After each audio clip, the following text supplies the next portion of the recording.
Brother Jess, for giving a very wonderful exposition on the Ten Commandments and basically on how we relate ourselves with God and how our relationship with God also affects our relationship with not only our neighbor but our brothers and sisters. And for each and every one of us, the thing about the Ten Commandments, it's timeless because it brings about both in all ages, in all level of education of people, a basic understanding of how they should relate with God, and they should relate with God in the way God wants them to relate with Him.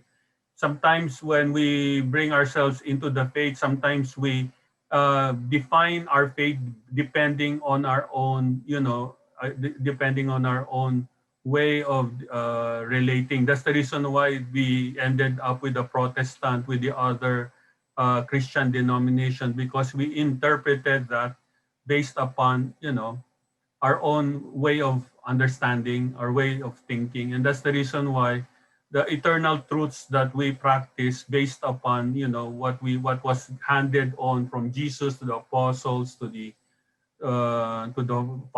church fathers, then to the magisterium, is very basic for us to follow, mainly because it has to do with also how God wants us to behold His truth. And sometimes it's important that we go back to basic, and how we go back to basic is to understand the the basic ideals of how the way God wants everything to be. Right now there are so many laws that that sometimes challenge the law of God, and they want to there are two things they wanted always: either they want to abolish the law, so that it can cater to their own um, needs, like gay marriage, like abortion, like all of these things that are being introduced in the human laws. And the other one is to redefine it, to be able to redefine it and interpret it basically to satisfy our own level of level of wants and needs, and these are for our own convenience. And that, I do believe, becomes all the more difficult, mainly because that would be the case, then everybody is interpreting it subjectively. And when we are interpreting it subjectively, then we fall into the trap of having to look at the law of God by convenience in our own way. And there would be not much of freedom going around, because the freedom is not having the burden, and most especially not having the burden of sin in everything that you endure and enjoy.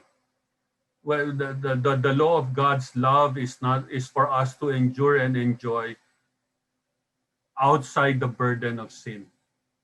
And if it will cause us to sin, it will cause us to division, it will cause us to be more individualistic rather than to be a church, then definitely we fall into the trap. And there are a lot of pitfalls. That's the reason why there are a lot of many do's and don'ts, because there are a lot of pitfalls in that. We fall into both extremes of being overly scrupulous, and sometimes we become too lax. And to the point, and that is based upon the human standard of looking into the will of God. And I guess, and I do believe Brother Jess gave us a very wonderful and basic guide to understand more fully what it means by having to start with the Ten Commandments. Thank you.